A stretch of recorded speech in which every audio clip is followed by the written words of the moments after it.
తలలు వంచి ప్రార్థన చేసుకుందాం. పరిశుద్ధుడైన తండ్రి, జీవాధిపతి యేసయ్యానికి వందనాలు, స్తుతి స్తోత్రం. నాయన మా జీవితాలను ప్రేమించి ఆశీర్వదించి మమ్మల్ని సజీవుగా లెక్కించి ఈ పునరుద్ధానం తర్వాత మొదటి ఆదివారంన నీ పరిశుద్ధ సన్నిధిలో నీ జీవవాక్యంని చేతపట్టుకొని పునరుద్ధాన సువార్తను ప్రకటించుటకు మీరు మాకు అనుగ్రహించిన ధన్యత కొరక నీ స్తోత్రం చెల్లిస్తున్నాం.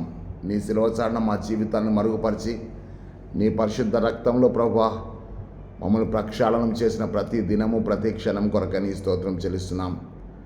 ఆయన శుభ శుక్రవారం ఆరాధనలు, ఆయన పునరుద్ధాన పండుగ ఆరాధనలు అనేక గ్రామాల్లో చేసినటువంటి దైవజనుల అందరి కొరక నీకు వందనాలు, స్తోత్రం చెల్లిస్తున్నాం. ఎన్నో గ్రామాల్లో అధ్యక్ష మండలంలో ఎంతోమంది సేవకులు నమ్మకంగా పరిచర్య చేసినందుకని స్తోత్రములు. నీ పునరుద్ధాన దైవ సందేశాన్ని అందించినటువంటి దైవ సేవకులందరి కొరక నీ స్తోత్రం చెల్లిస్తున్నాం. నీ యొక్క శుభ శుక్రవారంలో అనేక సంఘములను శిలువ ధ్యానంలోనికి నడిపించిన బిడ్డలందరి కొరక నీకు వందనాలు చెల్లిస్తున్నాం. పునరుద్ధానం తర్వాత ఈ యొక్క 8వ దినమున నీ జీవవాక్యమును మరి ఒకసారి మేమందరం పంచుకోవడానికి నీవు ఇచ్చిన కృప కొరక నీ స్తోత్రములు. నీ శిలువ చాట నీ దాసుని నన్ను మరుగుపరిచి నీ కృపలో భద్రపరిచి నీ యొక్క ఆత్మచేత అభిషేకించి నడిపిస్తున్న దినం కొరక నీ స్తోత్రములు. నీ దాసుని నన్ను నీ మహిమ కొరకు ప్రతిష్ఠించి అనేక మంది సేవకులకు ఆశీర్వాదకరంగా ప్రతిష్ఠించమని యేసుక్రీస్తు శక్తిగల నామమున బట్టి వేడుకొంచున్నాం తండ్రి, ఆమెన్. ప్రియమైనటువంటి దేవుని బిడ్డలారా, పునరుద్ధాన సువార్తను ప్రకటించిన దైవజనులందరికీ కూడా వందనాలు, స్తోత్రములు. దేవునికి మహిమ కలుగును గాక. ప్రియమైన దేవుని బిడ్డలారా, మరి ఈరోజు పునరుద్ధానం తర్వాత మొదటి ఆదివారం అనగా 8వ దినమున మనం యోహాను సువార్త 20వ అధ్యాయంలో మనం చూస్తున్నటువంటి మాటలు మనం చూస్తున్నాం. ఈ 8వ దినమున ప్రత్యేకత ఏంటంటే, మరి తోమాకు యేసు ప్రభు ప్రత్యక్షమయ్యాడు. అప్పుడు తోమా తన యొక్క సహోదరులైన శిష్యులందరితో కూడా ఉన్నప్పుడు ఆయన మొదటిసారి అనగా 20వ అధ్యాయం 19వ వచనం 20వ వచనంలో ఆయన పునరుద్ధాన దినమున అనగా ఆదివారం ఆయన ప్రత్యక్షమైనప్పుడు సాయంకాలము తోమా వారితో లేడు. ఆ తర్వాత మనం చూస్తున్నాం ఏంటంటే, తోమా మరి 8వ దినమున వారందరితో ఉన్నప్పుడు తోమాతో చెప్తున్నాడు ఏమంటే, తోమా నువ్వు అవిశ్వాసివి కాక విశ్వాసివై ఉండు. ఇదిగో నీ చేయి చాపి నా ప్రక్కలో పెట్టు, నీ వేలు తీసి ఈ గాయపు గుర్తుల్లో పెట్టమని చెప్పేసి అంటాడు. అంటే అర్థమంటే, నువ్వు నా గాయం గుర్తులలో నీ వేలు పెట్టినా పర్లేదు, కానీ నువ్వు అవిశ్వాసివి కాక విశ్వాసివై ఉండాలని చెప్పి ప్రభు కోరుకుంటున్నాడు. దేవుడు తన బిడ్డలందరినీ విషయంలో కోరుకునేది ఏంటంటే, మనం అవిశ్వాసులము కాక విశ్వాసులుగా బ్రతకాలని చెప్పి ప్రభు మన నుంచి ఆశిస్తున్నాడు. ఎందుకంటే అవిశ్వాసికి దేవుని రాజ్యంలో చోటు లేదు, అవిశ్వాసికి దేవునితో సహవాసం లేదు, అవిశ్వాసికి మరి ఎటువంటి ఆశీర్వాదాలు కూడా ఉండవు. ప్రియులారా, ఈరోజు ఈ 8వ దినమున దేవుడు మన వాక్య సందేశంలోకి వెళ్ళకముందు దైవ సేవకులకు, సహోదరులకు, విశ్వాసులకు అందరికీ చెప్పే ఒకటే మాట ఏంటంటే, నీవు అవిశ్వాసివి కాక విశ్వాసివై ఉండాలి. తర్వాత ఏం చెప్పంటే, చూసి నమ్మిన వారికంటే చూడక నమ్మిన వారు ధన్యులని చెప్పి ప్రభు చెప్తున్నాడు. నిజమే, ఇప్పుడు చూసి నమ్మిన వాళ్ళు మొదటి తరంలో ఉన్నారు.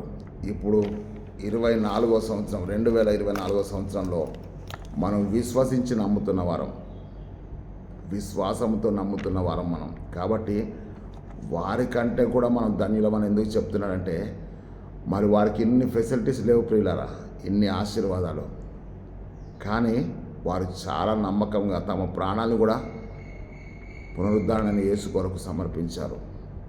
వారు ఏంటంటే మొదట సాక్షులయ్యారు, తర్వాత హతసాక్షులు అయిపోయారు.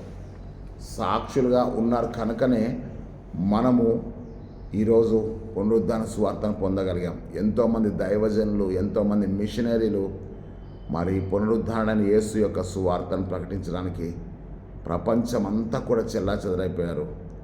చివరికి తోమా మన భారతదేశంలో మరి కేరళ ప్రాంతంలోనూ మద్రాసులోని మైలాపూర్లో కూడా మరి దేవుని యొక్క సువార్తను ప్రకటించాడు.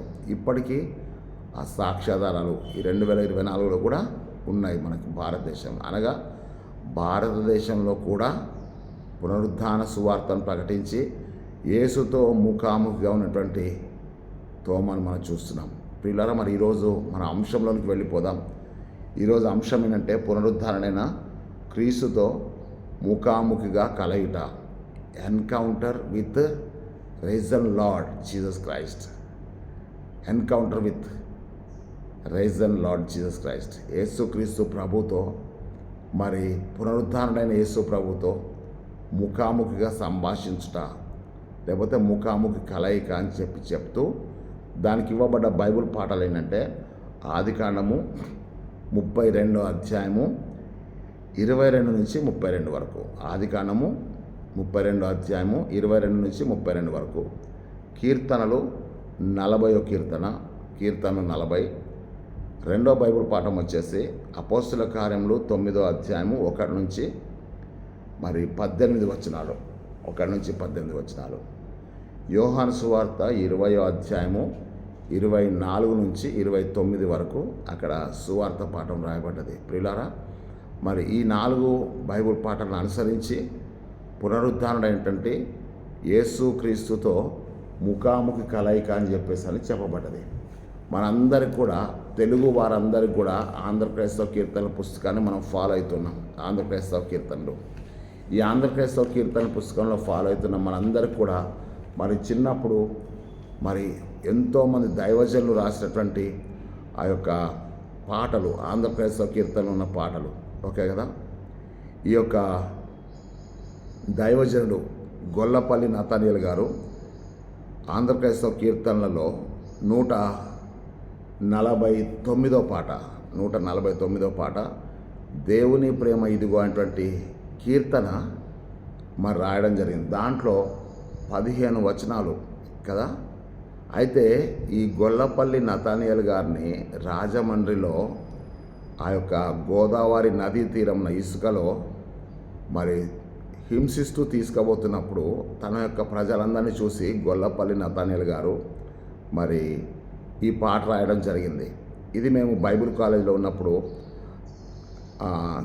తెలుగులో క్రైస్తవ సాహిత్యం అని చెప్పి ఒక పుస్తకం మరి డాక్టర్ ఆర్ఆర్ సుందర్రావు గారు రాశారు. ఇప్పుడు కూడా ఆ పుస్తకం మనకి అందుబాటులోనే ఉంది. ఆర్ఆర్ సుందర్రావు గారు లూథరన్ సంఘంలో ఒక ఉన్నతమైనటువంటి దైవజనులు. వారు మేము మరి బైబిల్ కాలేజీలో చదివేటప్పుడు ఆయన మాకు ప్రొఫెసర్గా పనిచేస్తున్నారు. అయితే ఆయన ఈ తెలుగులో క్రైస్తవ సాహిత్యం కదా, ఆ ఆంధ్ర క్రైస్తవ కీర్తన పుస్తకం ఉన్నటువంటి ప్రతి కవిని గురించి వారి జీవిత చరిత్ర రాయడం జరిగింది. తెలుగులో క్రైస్తవ సాహిత్యం అని రాసినటువంటి ఆ గ్రంథంలో ఈ గొల్లపల్లి నతానియేలు గారి గురించి కూడా రాయబడ్డది. అప్పుడు మేము చదువుకున్నటువంటి దినాల్లో ఈ విషయాన్ని నేను తెలుసుకోగలిగాను కనుక ఇప్పుడు మీతో ఈ గొల్లపల్లి నతానియేలు గారి గురించి చెప్పడం జరుగుతుంది. గొల్లపల్లి నతానియేలు గారి ఇంటి పేరట వాళ్ళు ఇప్పటికి కూడా అమలాపురంలో, రాజోల్లో, మరి అంతర్వేది పాలెంలో ఆ ప్రాంతంలో గొల్లపల్లి అనేటువంటి ఇంటి పేరు గల వాళ్ళు ఇప్పుడు కూడా ఉన్నారు. ఎందుకు ఈ సాక్ష్యం చెప్తున్నంటే ఈ గొల్లపల్లి నతానియేలు గారు ఆ హింసించేటువంటి వాళ్ళని చూసి, తనను హింసిస్తున్న వారిని చూసి ఆ ఇసుకలో నడుస్తూ ఏం చేశారంటే దేవుని ప్రేమ ఇదిగో జనులార భావంబులను తెలియరే కేవలము నమ్ముకొనినా పరలోక జీవంబు మనకబ్బును.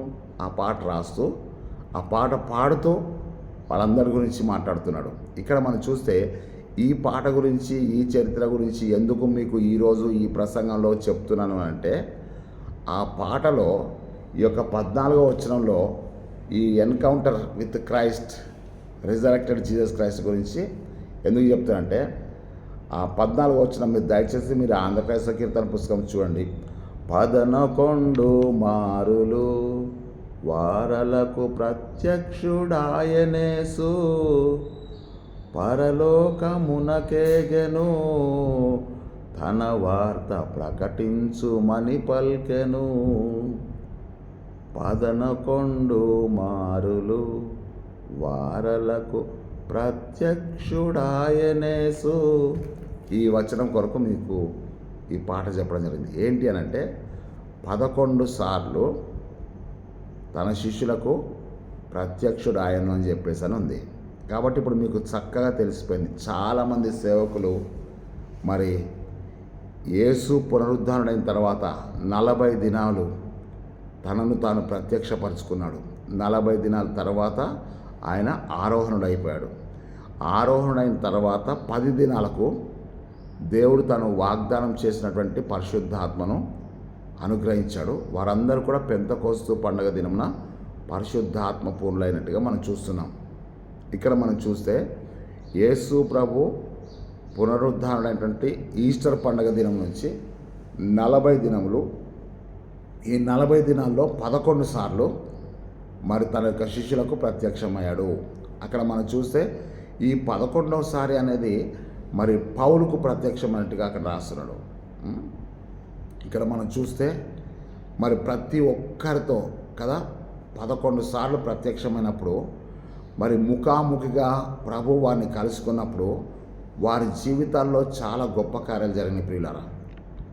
దానికంటే ముందుగా నేను ఈరోజు మీకు ఏం చెప్తా అంటే ఈ 11 మార్లు ప్రభు తన యొక్క శిష్యులకు ప్రత్యక్షమైనటువంటి పునరుద్ధానుడైనటువంటి క్రీస్తుతో ముఖాముఖిగా కలుసుకునేటువంటి ఆ 11 వాక్య భాగాలు నేను మీకు చెప్తాను.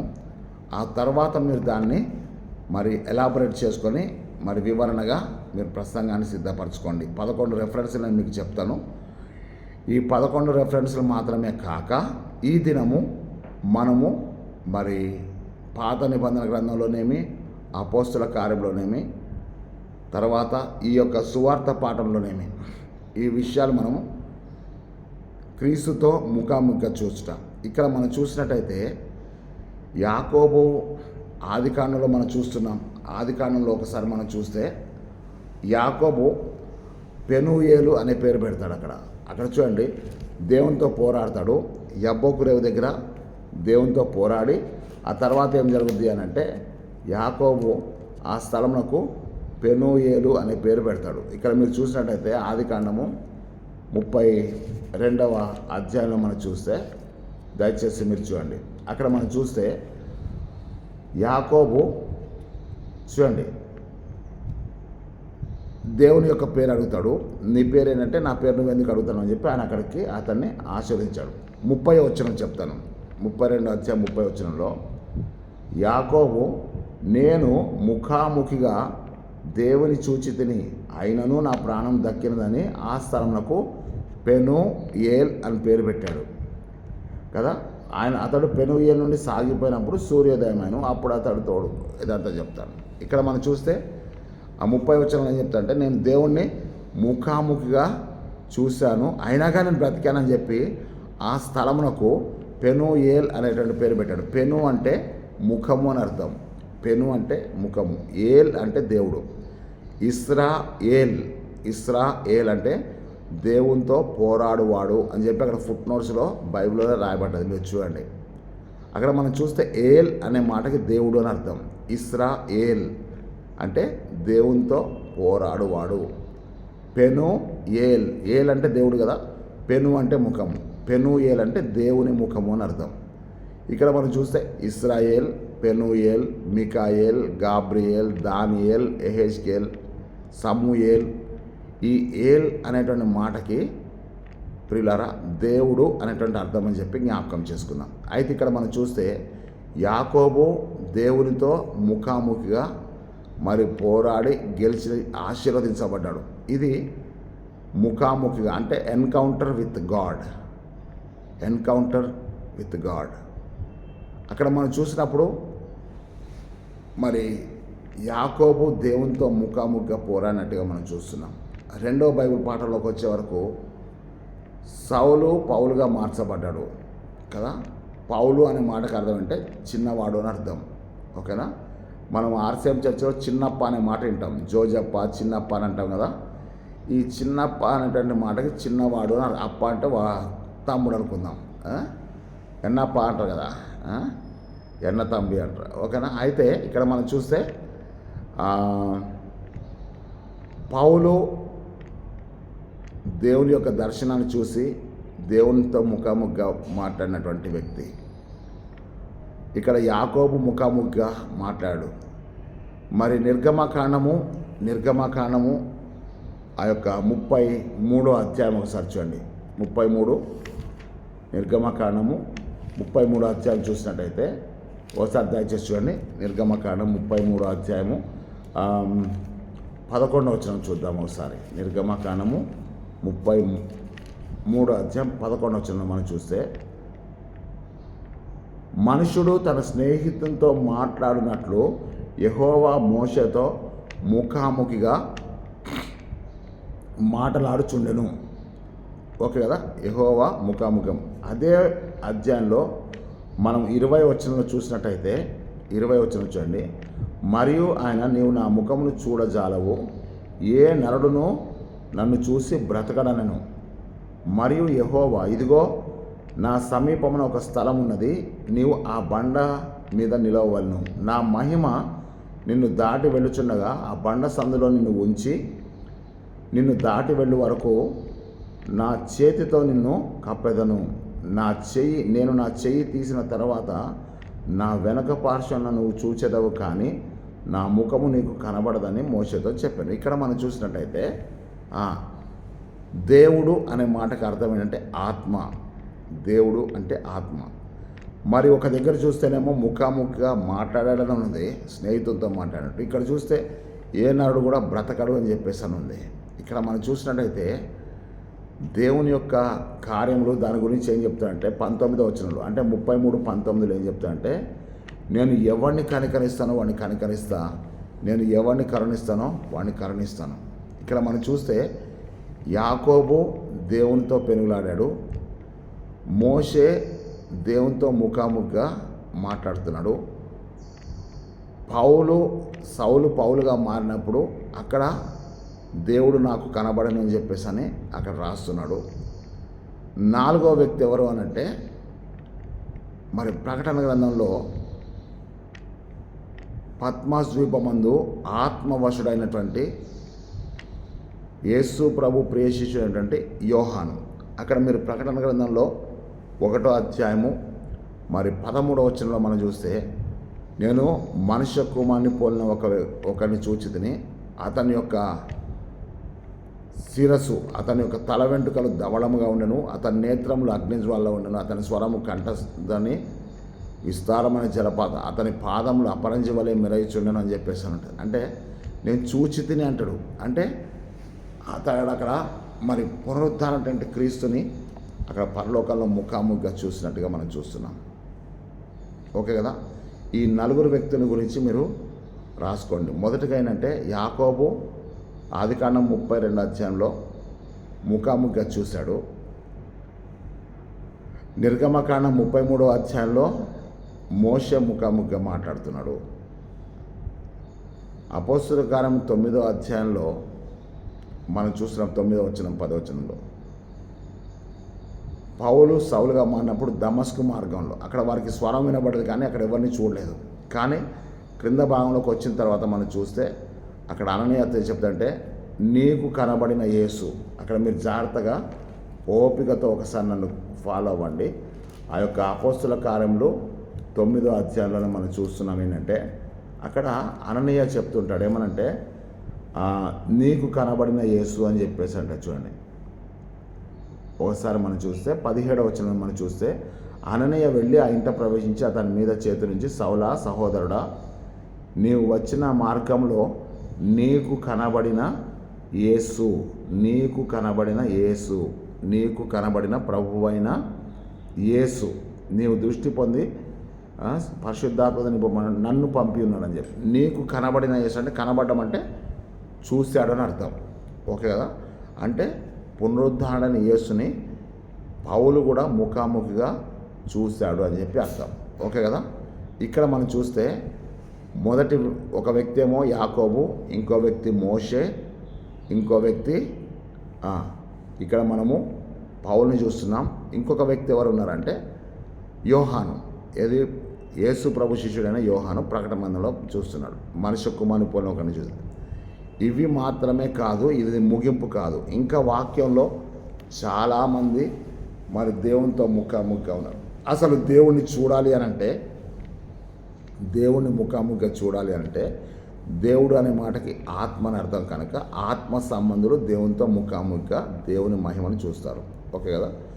ఇక్కడ మనం చూస్తే యేసు ప్రభు స్పష్టంగా చెప్తాడు ఏమనంటే, మత్తయి సువార్త 5వ అధ్యాయము మరి 8వ వచనంలో ప్రభు చెప్తాడు ఏమనంటే, హృదయ శుద్ధి గల వారు ధన్యులు, వారు దేవుని చూచెదరు అని చెప్తాడు. ఆ తర్వాత ఆదికాండం కాదు, హెబ్రీ పత్రిక మరి 12వ అధ్యాయము 14వ వచనంలో మనం చూస్తే, సఖ్యమైతే అందరితో సమాధానము పరిశుద్ధతయు కలిగి ఉంటకు ప్రయత్నం చేయండి, పరిశుద్ధత లేకుండా ఎవడు కూడా ప్రభువుని చూడలేడు అని చెప్తాడు కదా. పరిశుద్ధత లేకపోతే ఎవరు కూడా ప్రభువుని చూడరు. అంటే దేవుణ్ణి చూడాలి అంటే ముఖాముఖిగా నీకు నాకు ఏముండాలంటే పరిశుద్ధత అనేది చాలా అవసరం. పరిశుద్ధత లేకపోతే ఎవరు కూడా ప్రభువుని చూడలేరు అని చెప్పేసి ఇక్కడ మనం చూస్తే కీర్తనలు 90వ కీర్తన మరి 8వ వచనంలో దావీదు భక్తుడు ఏమనంటే, నీ ముఖకాంతిలో మా రహస్య పాపములు కనబడుచున్నాయి అంటాడు. నీ ముఖకాంతిలో ఇక్కడ కూడా మనం చూస్తామంటే దేవుని ముఖకాంతి మన మీద పడినప్పుడు. ఆ తర్వాత మరి ముఖమును గురించి నేను మీకు ఇవన్నీ చెప్తున్నాను. ఆ యొక్క లూకా సువార్త 9వ అధ్యాయం 29వ వచనం మనం చూస్తే, ఆయన రూపాంతర కొండ మీదకి వెళ్ళినప్పుడు ఆయన ప్రార్థన చేయుచుండగా ఆయన ముఖ రూపము మారెను అని చెప్పి ఉంటుంది. అక్కడ మనం చూస్తే ప్రియులారా, ఇక్కడ మనం చూస్తే ముఖము అనేటువంటి మాట చూస్తున్నాం. కానీ ఇంగ్లీష్లో మనకి ఇవ్వబడిన మాట ఏంటంటే encounter with risen Jesus Christ కదా. అంటే పునరుద్ధరణ యేసుతో ముఖాముఖిగా అంటే అర్థం అంటే ఎన్కౌంటర్ విత్ అంటే ముఖాముఖిగా సంభాషించడానికి అర్థం. ఫేస్ టు ఫేస్ ఎన్కౌంటర్ అంటే నేను మాట్లాడుతుంటా, నువ్వు మాట్లాడుతుంటావు, నీ మనసులో ఉన్న విషయాలు నువ్వు చెప్తుంటావు, నేను చేయాల్సిన ప్రణాళికలు నేను చెప్తుంటాను. ఇదేమిటంటే ఎన్కౌంటర్ విత్ రీజన్ లార్డ్ అంటే పునరుద్ధరణైన యేసుతో ముఖాముఖిగా కదా. మనం ఇంకా వాక్యంలో చాలా విషయాలు చూస్తే the Samaritan women encounter with Christ కదా. గెరాసేన్ల దేశంలో ఉన్నటువంటి వాడు ఎన్కౌంటర్ విత్ క్రైస్ట్ కదా. గెరాసేన్ల దేశంలో సమాధులో తను ఇక్కడ encounter with Christ and the reason lord అంటే అర్థం అంటే ముఖాముఖిగా సంభాషించడం అంటే ఫేస్ టు ఫేస్. ఎవరి ద్వారానో వర్తమానం పంపడం కాదు, కానీ దేవునితో పునరుద్ధరణ యేసుతో డైరెక్ట్గా మనం మాట్లాడమే అని చెప్పి జ్ఞాపకం చేసుకుందాం. అయితే యేసు ప్రభు చనిపోయి తిరిగి లేచిన తర్వాత ఆయన ఒక్కొక్కరిని కలిసినప్పుడు ఒక్కొక్కరి జీవితంలో ఒక్కొక్క అద్భుతాలు జరిగినాయి ప్రియులారా. అవేంటో ఈ 11 రెఫరెన్స్లు మీరు రాసుకొని తర్వాత మీరు ఒక్కొక్క ఎన్కౌంటర్ అంటే ఒక్కొక్కసారి ప్రభు వారికి ప్రత్యక్షమైన ప్రతిసారి వారి జీవితాల్లో గొప్ప కార్యాలు జరిగినట్టుగా మనం చూస్తున్నాం. ఓకే కదా. ఇక్కడ మనము ఈ యొక్క విషయాలన్నీ మనసులో పెట్టుకొని మనము దేవుని వాక్యంలో ఈ 11 పునరుద్ధరణమైనటువంటి యేసు ప్రభుతో ఎన్కౌంటర్ చేయబడినటువంటి సంభాషణ జరిగినటువంటి వాటిని మనం రెఫరెన్స్లు మొత్తం కూడా రాసుకున్న తర్వాత ముగించుకుందాం. మొట్టమొదటిగా నేనేం చెప్తా అంటే పునరుద్ధరణ యేసు గురించి మనము 11 సార్లు అక్కడ ప్రత్యక్షమైనట్టుగా మనం చూస్తున్నాం కదా. మొట్టమొదటిగా మనం చూసినట్టయితే మీరు ఇంకో పని చేయండి, దైవ సేవకులు అందరి దగ్గర కూడా మరి బైబుల్ డిక్షనరీ ఉంటుంది కదా, తెలుగు బైబుల్ నిఘంటువు అని ఉంటుంది కదా. ఈ తెలుగు బైబుల్ నిఘంటువులో యేసు క్రీస్తు అనేటువంటి మాట మీద చూడండి. దాంట్లో ఏముంటుందంటే ఈ యేసు ప్రభు పునరుద్ధరణ అయిన తర్వాత ఈ యొక్క 11 సార్లు మరి ప్రత్యక్షమైనటువంటి ప్రత్యక్షతలు కూడా పునరుద్ధరణ ప్రత్యక్షతలు అని ఉంటుంది. అక్కడ మీరు ఈ రిఫరెన్స్లు అన్నీ కూడా మీరు చూడవచ్చు దయచేసి. కాబట్టి దేవుడు మనకిచ్చినటువంటి దైవజనుల ద్వారా అనుగ్రహించబడే ప్రతి ఇన్ఫర్మేషన్ కూడా మనం జాగ్రత్తగా పరిశీలిద్దాం. ఇప్పుడు మనం మొట్టమొదటి ఏం చేయాలంటే, యేసు ప్రభు పునరుద్ధరణ తర్వాత మొట్టమొదటిగా ఎవరికి కనబడ్డాడంటే మగ్దలేని మరియ కనబడ్డాడు కదా. ఈ మగ్దలేని మరియ కనబడ్డప్పుడు మనం ఏం చేయాలంటే మార్కు సువార్త 16వ అధ్యాయము 9వ వచనము, దానికంటే ఎక్కువ వివరణ ఎక్కడ ఉందంటే యోహాను సువార్త 20వ అధ్యాయము 16, 17, 18 వచనాలు మనం చూస్తున్నాం. అక్కడ 16, 17 ఏముందంటే యేసు ఆమెని మరియా అని పిలుస్తాడు కదా. ఆమె వెంటనే హెబ్రీ భాషలో రబ్బోని అని చెప్పింది కదా. రబ్బోని అంటే బోధకుడు అంటారు. అంటే అర్థం ఏంటంటే అక్కడ మనం చూస్తున్నటువంటి విషయం ఏంటంటే అప్పటి వరకు ఆమె తోటమాల అనుకుంది, కానీ ఎప్పుడైతే మరియా అని పేరు పెట్టి పిలిచారో ఆమెకి ఆ బోధకుని యొక్క స్వరం గుర్తుపట్టింది. ఆమె ఆయన వైపు తిరిగి రబ్బోని అని చెప్పింది. ఇక్కడ మనం చూసినట్టయితే she turn to Jesus, resurrected Jesus, పునరుద్ధరణ యేసు వైపు నాకు తిరిగింది. ఎక్కడి నుంచి తిరిగిందంటే అప్పటి వరకు కూడా ఆమె మరణం వైపు ఉంది. ఎప్పుడైతే మరియా అని పిలిచిందో అప్పటి వరకు తోటమాల అనుకుంది, ఆమె she turn to resurrected Jesus. ఆ మాట చాలా మంచి మాట ప్రియులారా. ఈరోజు దేవుడు ఈ పునరుద్ధాన సువార్తను ప్రకటించే వాళ్ళలో మొట్టమొదటి సువార్త ప్రకటించింది పునరుద్ధానం. యేసు ప్రభు పునరుద్ధరణ యేసుతో ముఖాముఖి సంభాషణ ఎవరికి జరిగిందంటే ఎవరికి జరిగిందంటే the first evangelist in the world ఎవరంటే మేరీ మగ్దలిన్. ఓకే కదా. ఇక్కడ మనం చూసినట్టయితే యేసు ప్రభు ఆమెకు చెప్పిన తర్వాత 18వ వచనంలో, అంటే యోహాను సువార్త 20వ అధ్యాయం 18వ వచనంలో మనం చూస్తే ఆమె వెళ్ళి చెప్తుంది ఏమంటే, నేను ప్రభువుని చూచి తిని ఆయన నాతో ఈ మాటలు చెప్పాను అని చెప్పి తన శిష్యులకు చెప్తుంది కదా. ఆమె ప్రభువుని చూచి తిని అంటే అర్థం అంటే హృదయ శుద్ధి గలవారు ధన్యులు, వారు దేవుని చూచెదరు. మగ్దలేని మరి ఆ కన్నీటితో ఏడుస్తుంది. ఆ కన్నీటితో ఉన్నటువంటి ఆమె సంతోషగానంతో పంట కోసింది.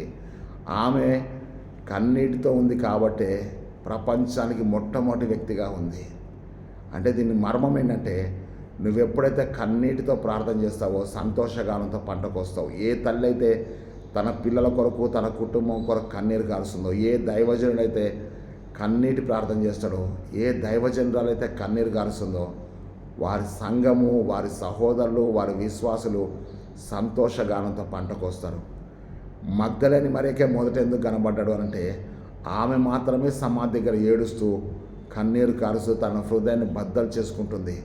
ఆ హృదయ వేదన ప్రభువు చూసి మొట్టమొదటిగా ఆమెకే ముఖ దర్శనం చేశాడు.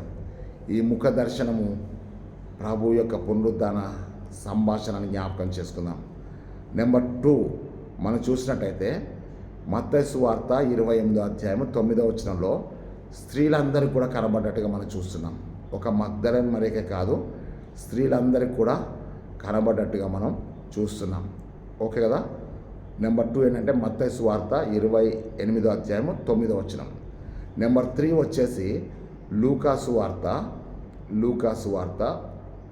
24వ అధ్యాయము 15 నుంచి 17 వచనాలు మనం చూస్తే, ఇంకా 32 వచనాల వరకు మనం చూసినా కానీ అక్కడ ఎమ్మాయి మార్గంలో ఇద్దరు వెళ్తుంటారు. ఆ ఇద్దరు వెళ్తున్నప్పుడు ఏం జరిగింది అని అంటే యేసు వారితో కూడా నడిచాడు. పునరుద్ధరణ యేసు ప్రభుని వారు ముఖాముఖిగా చూశారు. పునరుద్ధరణ యేసుతో వారు సంభాషించారు. యేసు ప్రభుని ప్రశ్నలు అడిగారు, నీ ఒక్కడికే తెలియదా ఈ సంగతులన్నీ? మేము ఇంతగానము ఆయన గురించి బాధపడుతుంటే నువ్వు ఆయన గురించి తెలవనట్టుగా మాట్లాడుతున్నావు ఏంటని చెప్పి యేసు ప్రభు అక్కడ చూసంటే యేసు తానే వారితో కూడా నడిచను అని ఉంటుంది. కాబట్టి దేవుని బిడ్డరా, ఇక్కడ మనం చూస్తే అంటే 3rd పాయింట్ ఏంటంటే లూకా సువార్త 24వ అధ్యాయం 13వ వచనం నుంచి 32వ వచనం వరకు అక్కడ మనం చూస్తున్నాం. అది రాసుకోండి దయచేసి. ఇది నెంబర్ 3 మూడో ప్రత్యక్షత. 4వది మనం వచ్చినట్టు చూసినట్టయితే పేతురు నాకు కనబడ్డాడు. అదే లూకా సువార్త 24లో 34వ వచనంలో ఆయన పేతురు కూడా కనబడ్డట్టుగా అక్కడ వాళ్ళు చెప్తూ సంభాషణ చేస్తున్నారు ఎమ్మాయి మార్గంలో ఉన్న వాళ్ళకి. కాబట్టి అది 4వది. 5వది వచ్చేసేమో మరి అదే రోజు సాయంత్రం కదా, ఇది యేసు ప్రభు పునరుద్ధరణ రోజు సాయంత్రమే యోహాను సువార్త 20వ అధ్యాయం 19వ వచనం నుంచి 23వ వచనం వరకు ఏముంటుందంటే యోహాను 20, 19-23 వరకు. వారు గదిలో ఉండి అందరికి భయపడతారు. భయపడి వాళ్ళు ఏం చేస్తారంటే తలుపులు వేసుకుంటారు. తలుపులు వేసుకున్నప్పుడు యేసు తానే వారి మధ్యలోకి వచ్చి మీకు సమాధానం కలుగును గాక. అప్పుడు వారు ప్రభువును చూచి సంతోషించిరి. అప్పుడు ప్రభు చెప్తాడంటే, ఇగో మీరు పరిశుద్ధాత్మను పొందండి, మీరు ఎవరి పాపాలు క్షమిస్తారో అవి క్షమించబడతాయని చెప్తాడు. ఇక్కడ మనం జాగ్రత్త చూస్తే ప్రభు వారిని దర్శించాడు అని చెప్పి మనం చూస్తున్నాం. ఇది 5వది. నెంబర్ 6 వచ్చేసేమో ఈరోజు 8వ దినము అక్కడ ఏం జరుగుతుందంటే మరి తోమాకు ప్రత్యక్షమైనట్టుగా మనం చూస్తున్నాం. యోహాను సువార్త మరి యోహాను సువార్త 20వ అధ్యాయము 27-29 వరకు మనం చూస్తే అక్కడ యేసు ప్రభు తోమాకు ప్రత్యక్షమై ఆ ప్రత్యక్షతలో మనం చూస్తున్నాం ఏంటంటే ఆ ప్రత్యక్షతలో తోమాతో చెప్తున్నాడు అంటే నువ్వు అవిశ్వాసివి కాక విశ్వాసివై ఉండు అని చెప్తున్నాడు. అక్కడ మనం చూసినట్టయితే 20వ అధ్యాయము 27వ వచనం నుంచి 29వ వచనం వరకు మరి తోమాకు ప్రత్యక్షమైనట్టుగా మనం చూస్తున్నాం. ఇది 6వ ప్రత్యక్షత. 7వ ప్రత్యక్షత వచ్చేసి యోహాను సువార్త 21వ అధ్యాయంలో 1వ వచనం మనం చూస్తున్నామంటే అక్కడ మనం చూస్తున్నాం ఏంటంటే ఇది తిబెరే సముద్రం మీద జరిగినటువంటిది. ఇక్కడ మనం చూసినట్టయితే మరి ఆ చివరి వచనాలు మనం చూస్తున్నామంటే ఇది 3వసారి అని చెప్పేసి ఉంటుంది. అక్కడ ప్రత్యక్షతలు ఒకదానికొకటి రాయబడ్డాయి. ఇక్కడ మనం చూసినట్టయితే యేసు ప్రభు 3వసారి తన శిష్యులకు ప్రత్యక్షమైంది 3వసారి, కానీ మరి స్త్రీలకు ప్రత్యక్షమైనటువంటిది కూడా ఉంది. కాబట్టి ఇక్కడ మనం ఏం చేస్తున్నామంటే ఇది నెంబర్ 7 అని చెప్పి రాసుకోండి. ఆ తర్వాత నెంబర్ 8 వచ్చేసరికి ఏమైందంటే కొరింథీయులకు రాసిన మొదటి పత్రిక 15వ అధ్యాయం 8వసారి ఏమైందంటే కొరింథీయులకు రాసిన మొదటి పత్రిక 15వ అధ్యాయం 6వ వచనం మనం చూస్తే అక్కడ మనం చూస్తే 500 మందికి ఒకేసారి కనబడ్డట్టుగా మనం చూస్తున్నాం. 500 మందికి ఒకేసారి ఒకసారి మీరు చూడండి. ఆ యొక్క మొదటి కొరింథీ 5వ అధ్యాయము 8వ వచనం మనం చూస్తాం. చూడండి 7వ వచనం. తర్వాత ఆయన యాకోబునకు అటు తర్వాత పౌలునకు అందరికీ కనబడను, అపోస్తలులందరికీ కూడా కనబడటం. అక్కడ చూసినట్టయితే మరి యాకోబునకు అని కామ పెట్టాడంటే యాకోబునకు కనబడ్డాడు ఒకటి, తర్వాత అపోస్తలులందరికీ కూడా కనబడ్డాడు. అంటే అక్కడ 2 ప్రత్యక్షతలు మనకు కనబడుతున్నాయి. ఒకటేమో యాకోబునకు కనబడ్డాడు, చూడండి అదే అధ్యాయంలో చూడండి 7వ వచనం మనం చూస్తే చూడండి 7వ వచనం చదువుతున్నా. తర్వాత ఆయన యాకోబునకు కామబెట్టి అటు తర్వాత అపోస్తలులందరికీ, అంటే యాకోబునకు ఒకసారి కనబడ్డాడు, తర్వాత అపోస్తలులందరికీ కూడా కనబడ్డట్టు మనం అక్కడ 2 ప్రత్యక్షతలు మనం చూస్తున్నాం. అనగా మనం చూసినట్టయితే ఈ 6వ వచనంలోనేమో 500 మందికి కనబడ్డాడు. ఓకే కదా మీరు బాగా గుర్తుపెట్టుకోండి. 8వ ప్రత్యక్షత 500 మందికి కనబడ్డాడు. ఓకే కదా 8వ ప్రత్యక్షత 500 మందికి కనబడ్డాడు. 9వ ప్రత్యక్షత యాకోబునకు కనబడ్డాడు. ఏది 7వ వచనంలో, మొదటి కొరింథీ 15:7లో. అదే వచనంలో అపోస్తలులందరికీ కూడా కనబడ్డాడు. యాకోబునకు కనబడ్డాడు, తర్వాత అక్కడ చూడండి యాకోబునకును అటు తర్వాత అంటే అది ఇంకో అటు తర్వాత అంటే ఈ యాకోబునకు ప్రత్యక్షమైన తర్వాత అపోస్తలకు మళ్ళీ ప్రత్యక్షమయ్యాడు. అవి 2 కూడా ఆ 7వ వచనంలో రాయబడ్డాయి. అంటే కొరింథీయులకు రాసిన మొదటి పత్రిక 15వ అధ్యాయము 6-7 వచనాలు కలిపితే 3 ప్రత్యక్షతలు ఉన్నాయి కదా. 500 మంది ప్రత్యక్షత కదా, అది 8వది. యాకోబునకు ప్రత్యక్షత 9వది. ఆ తర్వాత అపోస్తలులందరికీ కూడా ప్రత్యక్షత అనేది 10వది. ఆ తర్వాత ఆ యొక్క 11వ ప్రత్యక్షత ఎక్కడికి వచ్చిందని అంటే చివరిసారిగా ఆ యొక్క కొండ మీదకి ఎక్కినప్పుడు, అంటే యేసు ప్రభు ఆరోహణ అయిపోయేటప్పుడు మనం చూస్తున్నటువంటి మాట ఏంటంటే చూడండి అపోస్తుల కార్యములు 1:9 ఉంది. తర్వాత లూకా సువార్త 24వ అధ్యాయము 49, 51 వచనంలో చివరిసారిగా కదా. మత్తయి సువార్త 28:17 వచనం, మత్తయి సువార్త 28:17 వచనము, లూకా సువార్త 24వ అధ్యాయము 49 నుంచి 51 వచనం. ఇది 11వ ప్రత్యక్షత. చాలామంది ఏమనుకున్నారంటే పౌలుకు కూడా ప్రత్యక్షమైంది కదా అయ్యా అక్కడ, ఎందుకంటే ఆ యొక్క 9వ వచనం చెప్తే అందరికీ కనబడ్డ తర్వాత చివరికి అపోస్తలుడైన నాకు కూడా కనబడ్డాడని చెప్పేసి. కానీ మనం చూసినట్టయితే పునరుద్ధరణ అయినటువంటి యేసు ప్రభు ఆరోహణుడు కాకముందే 11 సార్లు కూడా ప్రత్యక్షమయ్యాడు. ఇక్కడ మళ్ళీ మీరు జ్ఞాపకం చేసుకోండి. నెంబర్ వన్ ఎవరంటే మగ్దలేని మరియకు, అవునా, ఓకే కదా. నెంబర్ 2 స్త్రీలందరికీ. నెంబర్ 3 10 మంది శిష్యులకు, ఓకే కదా. నెంబర్ 4 ఎవరంటే ఎంఐ మార్గంలో ఉన్నటువంటి ఇద్దరికి. నెంబర్ 3 ఇద్దరికి ప్రత్యక్షమయ్యాడు. నెంబర్ 4 మరి పేతురికి ప్రత్యక్షమయ్యాడు. నెంబర్ 5 గదిలో శిష్యులందరూ కూడా ప్రత్యక్షమయ్యాడు. మీరు ఏమి కూడా కంగారు పడకుండా బైబిల్ డిక్షనరీ తీసుకోండి, దాంట్లో మీరు స్టెప్ బై స్టెప్ అన్నీ కూడా రాసుకోండి. నెంబర్ 1 రాసుకోండి, చెక్ చేసుకోండి, మగ్దలేని మరియా. నెంబర్ 2 స్త్రీలందరికీ. నెంబర్ 3 ఎంఐ మార్గంలో ఉన్నటువంటి ఇద్దరు శిష్యులకి.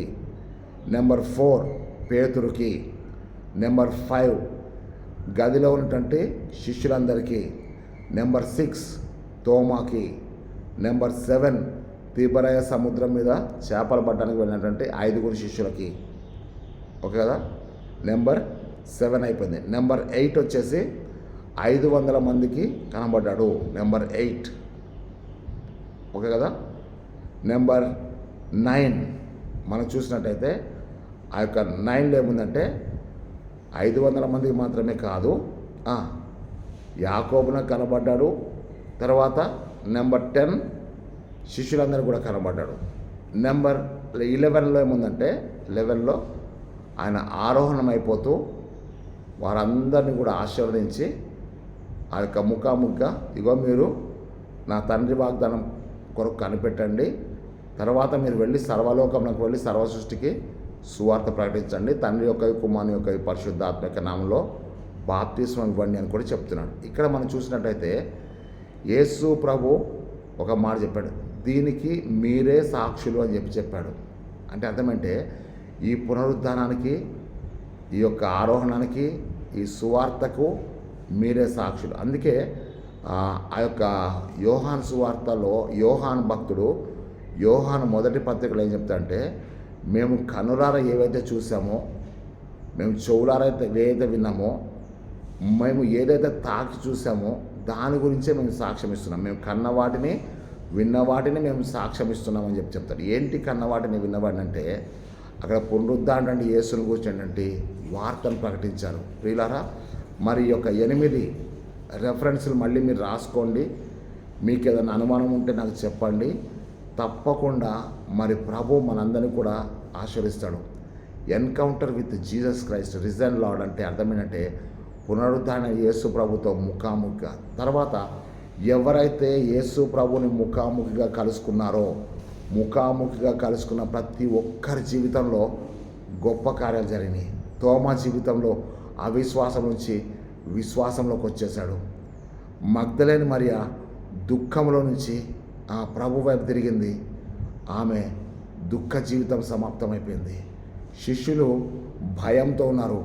ఆ భయపడుతున్న వారి మధ్యలోకి ప్రభు వచ్చినప్పుడు మీకు సమాధానం కలుగునుగాక అన్నాడు.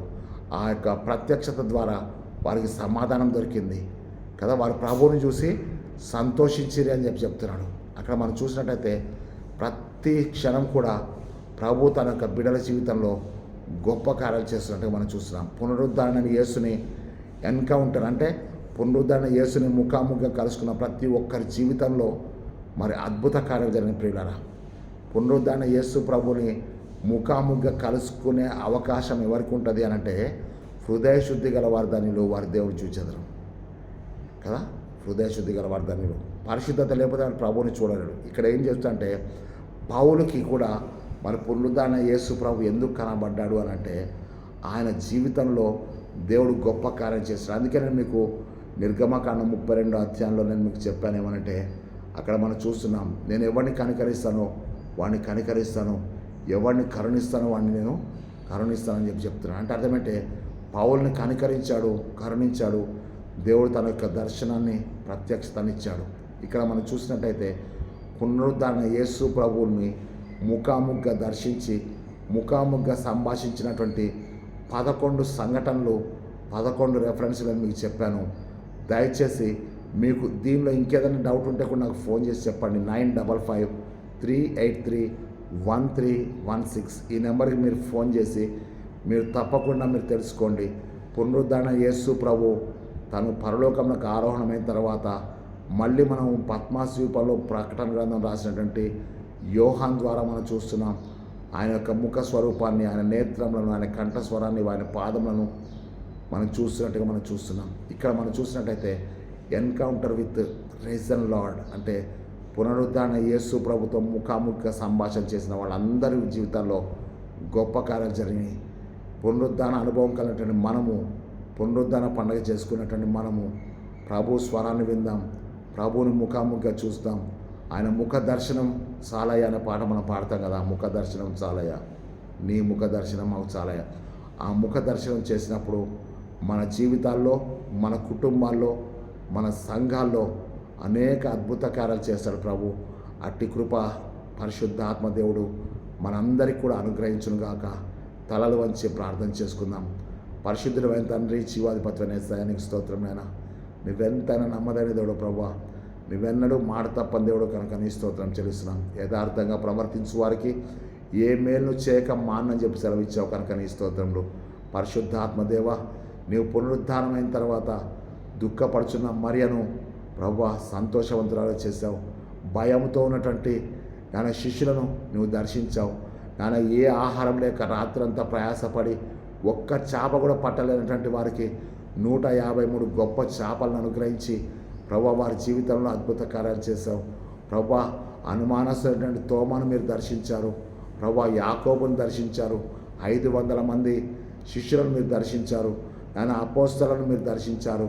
మీరు ఆరోహణం అయిపోయేటప్పుడు అందరినీ కూడా ఆశీర్వదించిన ప్రతి సంఘటన బట్టి నీకు వందనాలు చెల్లిస్తున్నాం. నీ యొక్క పునరుద్ధారణ దర్శనములను ప్రభు మరి 11 సార్లు ప్రభు వారు 40 దినాలు అనుభవించినట్టుగా మేము చూస్తున్నాం. నీ వాక్యం ద్వారా మరి చూసి నమ్మిన వారి కంటే చూడక నమ్మిన వారు ధన్యులని చెప్పి సెలవిచ్చావు కనుక అట్టి ధన్యతను ఈ 2024వ సంవత్సరంలో మా అందరికి కూడా మీరు అనుగ్రహించినందుకని ఈ స్తోత్రంలో దేవా, అవిశ్వాసివి కాక విశ్వాసిగా బ్రతకమని చెప్పి సెలవిస్తున్నావు కనుక అనేక సంఘటనలు, అనేక సమస్యలు మా జీవితంలో మమ్మల్ని అవిశ్వాసులుగా మారుస్తుండగా నీ పరిశుద్ధ రక్తం చేత, యేసు రక్తం చేత మమ్మల్ని ప్రక్షాళన చేసి నాయన మీతో మేము ముఖాముఖిగా మాట్లాడుకుంటకు హృదయ శుద్ధిని దయచేసి నీ మహిమ రాజ్యం కొరకు మమ్మల్ని ఆయుత్తపరచమని, క్రీస్తు ప్రేమను మమ్మల్ని కడవరకు కాపాడమని యేసు క్రీస్తు శక్తిగల నామమును బట్టి వేడుకొంచున్నాం తండ్రి, ఆమెన్. మన ప్రియ ప్రభువైన యేసుక్రీస్తు కృపయు, తండ్రి అయిన దేవుని ప్రేమయు, పరిశుద్ధాత్మ యొక్క సహవాసము, సకల దీవెనలు ప్రార్థించిన మనందరికీ, తన నామును బట్టి ప్రార్థిస్తున్న దైవజనులకు, విశ్వాసులకు, సహోదరులకు, సంఘమునకు ఇప్పుడు సదాకాలం తోడై ప్రభు తన పరిశుద్ధాత్మ శక్తి చేత తన మహిమలోకి మనల్ని నడిపించునుగాక. Amen, amen, amen. దేవుడు మనందరినీ దీవించునుగాక. దేవుని నామమునకు మహిమ కలుగుగాక. ప్రియులారా, మరి మీరు దయచేసి ఈ యొక్క వాక్య సందేశాన్ని షేర్ చేయండి. ఆ తర్వాత మరి మీరు చేసినటువంటి గొప్ప మంచి పని ఏంటంటే ఆ యొక్క గుడ్ ఫ్రైడే రోజు 7 మాటలు మీరు దాన్ని ఫాలో అయినందుకై మీకు వందనాలు తెలియజేస్తున్నాను. అదే రీతిగా పునరుద్ధాన పండుగ వాక్యాలు కూడా, ఎందుకంటే చాలా బిజీ అయిపోయినటువంటి పరిస్థితిలో మరి చాలా కష్ట పరిస్థితుల్లో నేను మీకు పోయిన సంవత్సరం వాక్యాలు పెట్టడం జరిగింది. కారణం అంటే ప్రభువు ప్రసంగాలు మారిపోతే కానీ ప్రభు యొక్క మాట మారదు అని చెప్పి నేను మీకు జ్ఞాపకం చేస్తున్నాను. దయచేసి మరి నా కొరకు ప్రార్థన చేయండి. నేను మీ అందరి కొరకు ప్రార్థన చేస్తున్నాను. దేవుడు తన యొక్క నిత్య మహిమలో మనందరినీ చేర్చుకొనుగాక. ఈ సువార్త అనేకులకు ప్రకటించబడాలి, పునరుద్ధాన సువార్త. మీరు దయచేసి మరి ఈ యొక్క యూట్యూబ్ ఛానల్లో బెల్ బటన్ నొక్కండి. తర్వాత సబ్స్క్రైబ్ చేయండి. అప్పుడు నేను ఇక్కడ అప్లోడ్ చేసిన వెంటనే మీకు ఆ యొక్క వాక్యాలు మీకు అందుతాయి. కనుక మీరు ఎవరి ప్రమేయం లేకుండా కూడా యూట్యూబ్లో రెవరెండ్ యేసుపాదం కంబమని కొన్నప్పుడు తప్పకుండా అది మీకు నోటిఫికేషన్లు ఉంటాయి. యూట్యూబ్ ఛానల్లో అనేక వాక్య సందేశాలు ఉన్నాయి. ఇవన్నీ మీరు చూడండి, నేర్చుకోండి, అనేక మంది దైవజనులను బలపరచండి. అట్టి దేవుని మహిమలో మనందరం కూడా పాలి భాగస్వాములం అవుదాం. మనందరినీ కూడా దేవుడు తన కృపలో జీవింపచేయునుగాక. Amen, amen, amen.